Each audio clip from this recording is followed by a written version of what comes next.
আসসালামু আলাইকুম গাইস, তো চলে এলাম আর একটু নতুন ভিডিও নিয়ে। তো আজকের ভিডিওতে আমি আপনাদের দেখাবো যে কম সময় কিভাবে রাইড শেয়ারিং করে 1000 টাকা আর্নিং করা যায়। জি, কম সময়, অল্প সময়। তো এটা আমার ফার্স্ট ব্লগ, ভুল টুটি হতেই পারে, ক্ষমার চোখে দেখবেন, কারণ ভুল টুটি থেকে আমি শিক্ষা নিব। ওকে, তো ফার্স্ট ব্লগ। তো যাচ্ছি, প্রথম যাত্রী আছে শেওড়াপাড়া। তো আমি রানিংয়ে চলে যাই শেওড়াপাড়া। একটু সামনে আসেন, যেখানে বাইকগুলো দাঁড়ায়। ফুটওভার ব্রিজ দেখতেছেন একটা, সামনে তাকালি দেখছেন? ওকে ওকে ওকে, আসেন। তো যাত্রী আসতেছে, দেখা যাক কতক্ষণ কি লাগে। তো অলরেডি যাত্রীকে উঠায় নিছি। তো যাত্রীকে নিয়ে যাচ্ছি, কোথায় যাচ্ছি এই না, যাই হোক বসুন্ধরার দিকে, অথবা বসুন্ধরা না, সরি, মহাখালী পার হয়ে এতটুকু দেখলাম। তো মহাখালী পার হয়ে বাড্ডার দিকে সম্ভবত হবে, আমি অলরেডি লোকেশন দেখি নাই। তো শেওড়াপাড়াকে নিয়ে যাচ্ছি বাড্ডার দিকে, 120 টাকার বিনিময়। দেখা যাক ওখানে যা ভাড়া বাড়ে কি না কমে, এটা ওখানে যা দেখতে হবে। তো দেখি কতক্ষণ লাগে। কই থাকে আরে রাস্তায় এখানে, তো এখানেই নামবে। ওকে, নামুক আগে।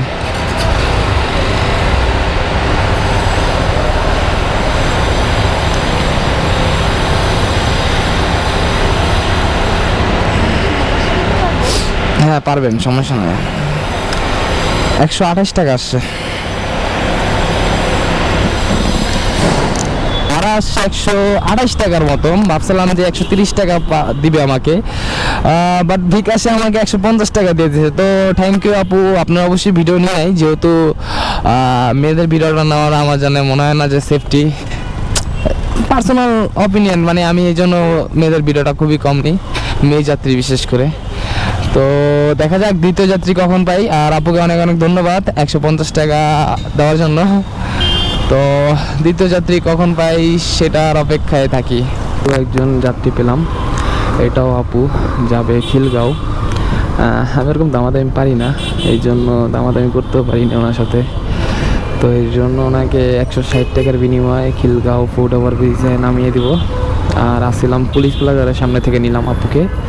তো অলরেডি গুলশান 1-এর কাছাকাছি চলে আসি, বাট রাস্তায় আজকে আমি বুঝলাম না এত জ্যাম কেন। আর এই যাত্রী পাইছি প্রায় 20 থেকে 25 মিনিট ওখানে বসেছিলাম। তো আপু এসে জিজ্ঞেস করলো যে খিলগাঁও যাবেন কি না। তো আমিও বললাম আপু জি যাবো। তো আপুর কাছে 200 টাকা ভাড়া চেয়েছিলাম, বাট সে 150 টাকার উপরে 1 টাকাও দিবে না।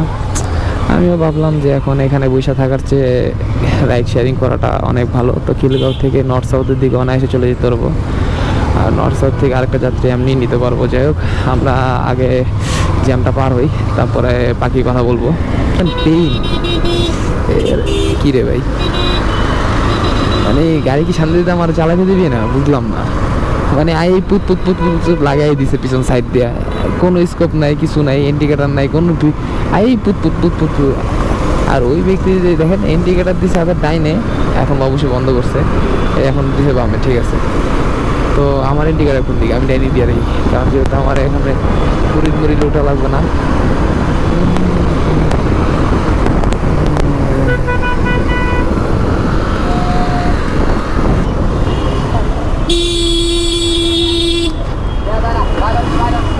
এখানে দাঁড়াবে।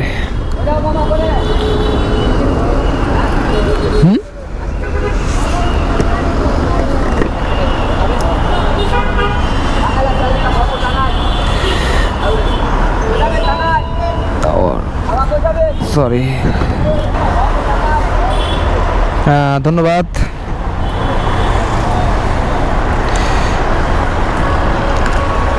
তো সেকেন্ড রিকোয়েস্ট কমপ্লিট। তো 160 টাকাই পেলাম। তো 310 টাকা অলরেডি ইনকাম হয়ে গেছে। তা আপুকে নামিয়ে দিলাম। তো দেখি তৃতীয় অর্ডার। হ্যাঁ পেজ না ভাই, ইউটিউবে করি। পেজ এখনো খোলা হয় না, হ্যাঁ আচ্ছা আচ্ছা আচ্ছা আচ্ছা এটা নিচে ভাইয়া 31,000। 31 জি, শুধু ক্যামেরাটাই নিচে। লোকাল ক্যামেরাগুলো আছে না ভাই, ওটি হলো অ্যাকশন, ওটি ক্যামেরা বলতে ওগুলি মনে করেন আপনার ওই মানে এটা যে কোয়ালিটি দিতে পারবে ওইটা দিতে পারবে না। আপনি নর্মাল যে মোটামুটি একটা বাজেট করে জাস্ট গোপ্রো, যে কোনো একটা গোপ্রো কিনেন 7 থেকে শুরু করে 8, 9, 10, 11, একটু বাজেট বাড়া আপনার কিনতে হবে, তাহলে আপনি মনে করেন ভালো একটা কোয়ালিটি পাবেন।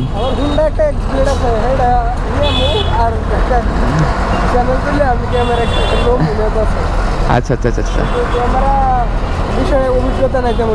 চালাতে চালাতে অভিজ্ঞতা হয়ে যাবে আপনার, সমস্যা নাই।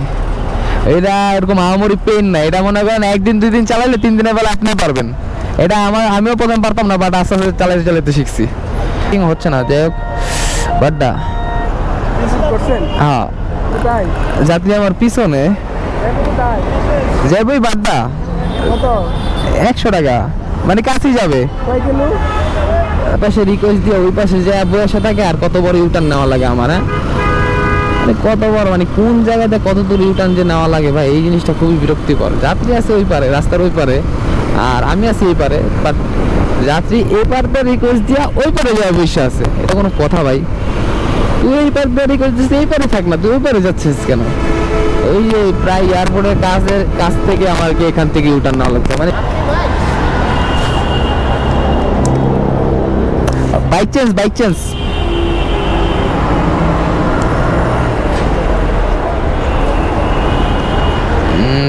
তো যাত্রী, 3য় নাম্বার যাত্রী অলরেডি গাড়িতে তুলে ফেললাম। তো এখন উদ্দেশ্য হলো উত্তর বাড্ডা। বাস আলাগুলা এত পরিমাণ ফাউল, মানে আমি বোঝাতে পারবো না। মানে এই বাস আলাগুলা রাস্তার মাঝখানে গাড়িগুলা যে থামায় যাত্রীগুলা যে উঠায়, এটা কি ঠিক? আমি বলেন তো, আপনারা বলেন। এই যে রাস্তার, এই যে আমি এখানে কিন্তু টাইম না আসছিলাম, ওই যে একটাকে বললাম যে আমি টাইম না চলে যাব, যাত্রীকে 18 মিনিটের মধ্যে জনক নামাইতে হবে। এখানে আমার 1 মিনিট প্রায় দাঁড়ায় থাকা লাগছে। পরে কষ্টে শোকে অভিশাপে তারপরে আমি এই ভিডিওটা অন করলাম। না দেখতে পারতেন যে কতক্ষণ ধরে আমি দাঁড়ায় আসছিলাম এখানে। আর যাত্রীরাও মানে কোনো কথা নাই, আমার কি দামই দেয় না। আমি মনে হয় আমিও এই বাসে উঠবো, এই জন্য আমারও দাঁড়ানো লাগছে। আর আমি হর্ন দিতেছি, সাইডে ইশারা দিই, সাইডে হর্ন, অথবা একটু দাঁড়ান, কোনো দাঁড়াদাঁড়ি নাই, কোনো ইশারা নাই। যে যেমনি পারতেছে সে সেমনি ভাবে উড়াইতেছে, আর সে সেমনি ভাবে উঠতেছে। আর আসল কথা কি ভাই, পাবলিকের দোষ সম্পূর্ণ, আমাদেরই দোষ। আমরা যদি তাদেরকে সঠিকভাবে চালানোর চেষ্টা করতাম, তাহলে অবশ্যই এটা সঠিকভাবে চলতো। আমরাই তো ভুল করতেছি, আমরাই উঠতেছি, আমরাই রাস্তায় জ্যাম লাগাচ্ছি, আমরাই সকল কিছু করতেছি। এর জন্যই তো মনে করেন, বলে না যে বাঙালির নিজের দোষ কোনো সময় তুলে ধরে না, অলওয়েজ মানুষের দোষটা সবসময় তুলে ধরার চেষ্টা করে। এই হলো আমাদের বাঙালিদের স্বভাব। যাই হোক, সমস্যা নাই, কি করব, এরকম ভাবেই বাংলাদেশ চলবে, আর এরকম ভাবেই আমাদের থাকতে হবে। অন্তত বাংলাদেশে যেহেতু জন্ম নিচ্ছি, এভাবেই থাকতে হবে। বুঝিয়ে বলা ভাই, জ্যামের মধ্যে এত পরিমাণ খারাপ লাগে। অলরেডি ভাটারা আসলাম, এখানে যে পরিমাণ জ্যাম ঠেলতেছি, আমার মনে হয় না যে অন্য সময় এসব জ্যাম ঠেলা ঠিক। আমার মনে হয় এইসব রাস্তায় এত জ্যাম। এই ওই ইন্ডিকেটারে পুরোটা চাপাই দিছিল, লাইট হলে তো মনে করেন আমার পুরো শেষ হয়ে যেতাম গা। আল্লাহ বাঁচাইছে। মানে কি, মানে ইন্ডিকেটার দিয়ে মানে চাপান লাগে ভাই, দেখবেন তো পিছন থেকে কোনো কিছু আসতেছে কিনা। মানে কোনো কথা নাই, মাত্রা নাই, একবারে চাপায় দিতে পারলেই হয়। আমি এই জিনিসটা খুব খারাপ, এইসব এটাই ঠিক না। 90 টাকা।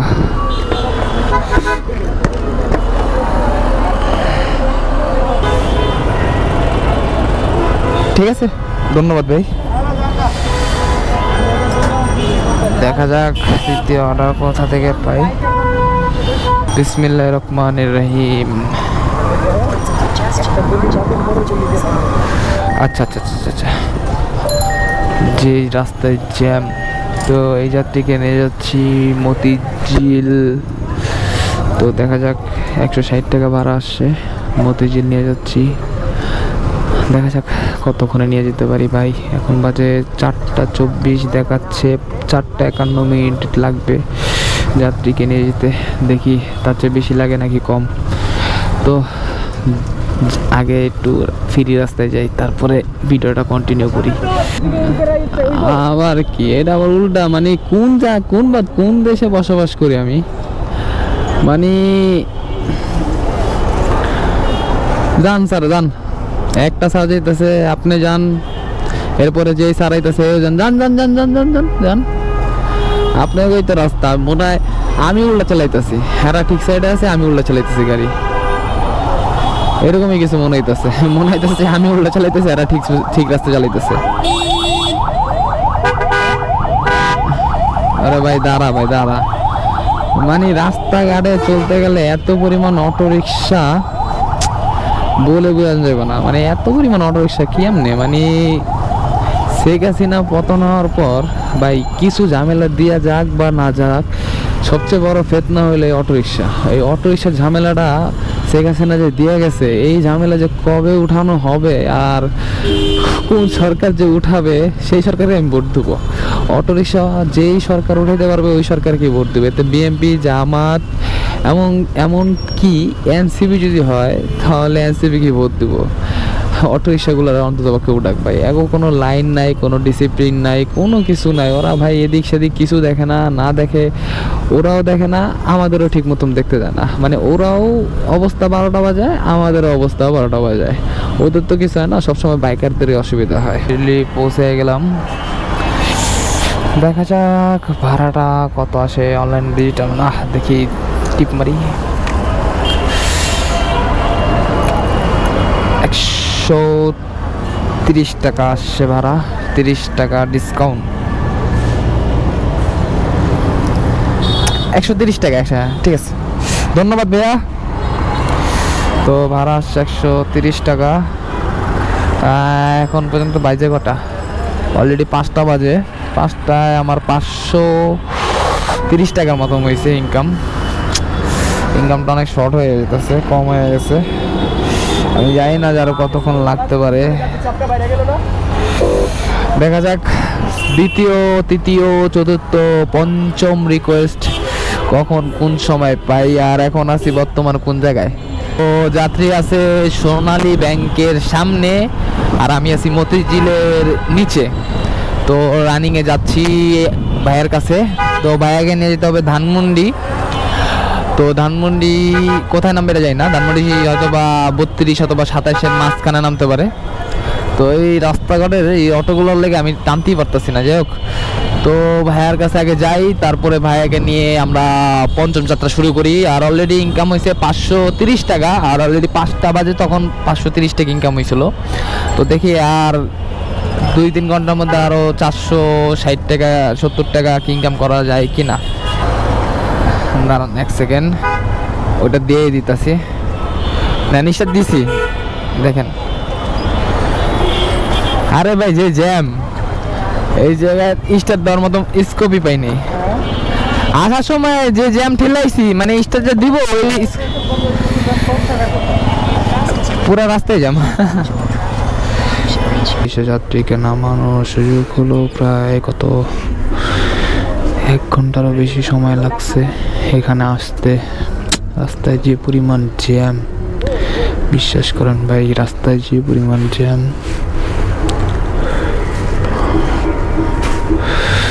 হিউজ জ্যাম রাস্তাঘাটে।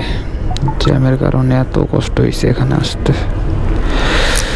যাই হোক, দেখি এখানে ভাড়া হয়েছে 110 টাকা। দেখি ষষ্ঠ অর্ডার কখন পাই আর কোন জায়গায় যায়।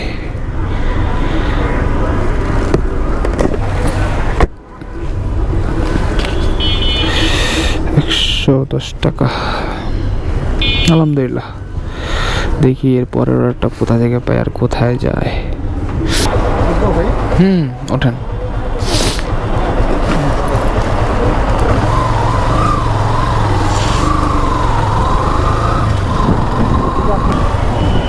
লাইভ লোকেশন দিছে, সমস্যা নাই, আপনি আপনার ইয়ার সামনে নামাই, বুঝছি ওইখানেই, এইখানেই সামনে। তো যাত্রীকে নিয়ে অলরেডি লাভ রোডে চলে আসলাম। তো লাভ রোডের ইসলামিক ব্যাংকের বুথের সামনে নামবে। তো অলরেডি চলে আসলাম, তো ওনাকে নামিয়ে দিব একটু পরেই। আর এর সাথে আমার ইনকাম হয়ে যাবে 840 টাকার মতো। তো অলরেডি এই যে ইসলামিক ব্যাংকের বুথ, এটা হলো ইসলামিক ব্যাংকের বুথ। এখন উনি আছে কোথায়? এই যে সামনে। আপনাদের মেট্রো রেলটা উত্তরটা চলে যেতে পারবেন আপনি। রে বাবা রে বাবা, শেষে ষষ্ঠ যাত্রীকে নামায় দিলাম। তো ইন টোটাল ইনকাম হয়েছে, আগে ছিল 640 আর এখন হয়েছে 200 টাকা। এটাই নাকি কনফিউশন আছে। আপনি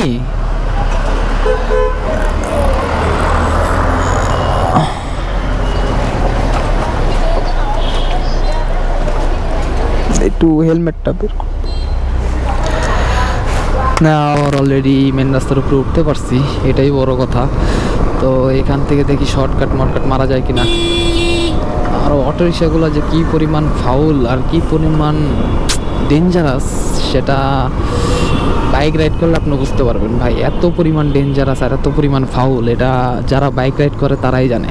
যেমন আমি রাইড করি ভাই, আমি দৈনিক অটো রিক্সা যে পরিমাণ ফাউল দেখি ভাই, আজকেও ফাউল করছে প্রত্যেক দিন। এই যে দেখছেন ফাউল কেমনে করে, মানে কোনো কথা নাই বার্তা নেই, মাথার আগে ঘুরাইবো, তারপরে মনে করেন যদি মন চাই সিগন্যাল দিব, না মন চাইলে তো মেরেই দিব, আর কিছু না। আর মনের উপরে ডিপেন্ড। আর আমরা রাইড শেয়ারিং করি যারা, তাদের জন্য এটা ভেরি ডিফিকাল্ট বলতে একবারে মনে করেন কষ্টদায়ক। যেমন এখন হচ্ছে আমার, মানে কোনো কথা নাই বার্তা নাই, চাপায় দিল ঘুরাই দিল, শেষ। লাইগা গেলে বাইচে গেলে তো বাইচে গেলাম, আর লাইগা গেলে মনে করেন আহত। আর যদি মারাত্মকভাবে লাগে তাহলে নিহত। মানে ওর কথা হলো ভাই, ওর যেমন মর্জি এমনভাবে চালাবে, ওর কোনো দিক দিশা না, মানে দিক কিছুই নাই। ওর মর্জি মতো চালাবে, ওকে যে যেমনে বুঝাবে সেমনি বুঝবে, কোনো কথা নাই। ওই কারো কথাও শুনবে না, কারো মতো থাকবে না। ওর কথা হলো আপন কা রুলস আপন কা রাস্তা, ট্যাক্স দিই না তো কি হোগা। আর আমরা ট্যাক্স দিয়েও মনে করেন মারাত্মকভাবে ভয়ে চালাই, ওদের ভয়ে, শুধু ওদের ভয়। এই যে মানে মন চাইছে ঘুরাই দিল, আর কিছুই না। মনের উপর ওদেরই ডিফেন্ড, আর মনের উপরে আমাদের ভরসা রাখতে হবে, আর কিছুই না। দেখা যাক। ওদের মন আর ছাগলের গু দোনোটাই এক, দোনোটাই মনে করেন বড়ির মতো, খাইলেও কাম করে না, না খাইলেও কাম করে না। এই যে আবার ঢুকাই কি এখানে নামে দিলে হবে আপু? আচ্ছা, ভাড়া 95 টাকা। Thank you. তো 940 টাকা আর্নিং হয়েছে। তো আর মনে হয় না আজকের মতো আর্নিং করতে পারবো, আজকে আর হবে না আমার দ্বারা। যা আর্নিং করছি আলহামদুলিল্লাহ আলহামদুলিল্লাহ আলহামদুলিল্লাহ আলহামদুলিল্লাহ, আর্নিং আজকে যা হয়েছে আলহামদুলিল্লাহ। কেএফসির সামনে নামাই দিলাম। তো এখন ডাইরেক্ট চলে যাব মিরপুর 1, কারণ আমার ফ্রেন্ড সার্কেল ওরা বসে আছে। তো আজকের ব্লগ এই পর্যন্তই। 1000 না করতে পারলো 960 টাকা, মানে 1000-এর কাছাকাছি করতে তো পারছি, এটাই আমার জন্য বড় কীর্তি। তো ব্লগের ফার্স্ট ব্লগ হিসাবে আমার অনেক ভুল ত্রুটি হইতে পারে, আমাকে মাফ করে দিবেন আর ক্ষমার চোখে দেখবেন, কারণ আপনারা ক্ষমা না করলে তো আমি আগাইতে পারবো না। তো নেক্সট ব্লগ ইনশাল্লাহ আরও অনেক সুন্দর হবে এবং আরও অনেক ধামাকা হবে ইনশাল্লাহ, সেই জন্য পর্যন্ত ওয়েট করেন।